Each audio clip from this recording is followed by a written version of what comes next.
Oui, on en sait plus sur la chronologie des derniers jours de cette enquête qui s'est brutalement précipitée hier. On sait qu'il y a 2 semaines, les magistrats instructeurs et les enquêteurs vont avoir connaissance de ce résultat de l'expertise scientifique qui montre qu'il y a non pas une trace, mais une goutte de sang de Maëlys qui a été retrouvée sous le tapis dans le coffre de la voiture de Nordal Lelandais. C'était donc il y a 2 semaines. Une semaine après, les magistrats décident de verser cet élément très important au dossier d'instruction.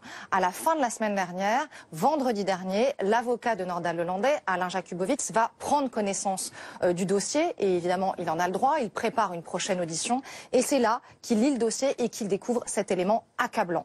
Il décide immédiatement de prendre attache avec les magistrats instructeurs. On est donc le lundi matin de cette semaine. Il se trouve que c'est les vacances et que 2 magistrats en charge de l'affaire ne sont pas là.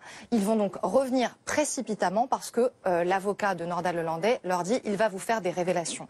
Il va le voir le mardi, ça on le sait, en détention. Il lui explique que cet élément l'accable, qu'il va devoir parler et donc du coup ça précipite cet interrogatoire du lendemain. Alors là on est donc hier matin, les magistrats reçoivent le Lelandais et le Lelandais, dans le bureau des magistrats, il passe aux aveux tout de suite, leur disant qu'il a tué involontairement Maëlys et qu'il est prêt à collaborer avec la justice qui va les guider sur les lieux où il a déposé le corps. À ce moment-là, on l'a vu, des fouilles vont s'organiser en 2 temps. Il est conduit dans un premier temps dans un endroit qui est près du domicile de ses parents, qui est près d'une voie ferrée, où là il y a une petite cabane en bois, une cabane blanche, et c'est là qu'il dit qu'il a entreposé dans un premier temps le corps de Maëlys avant de revenir au mariage.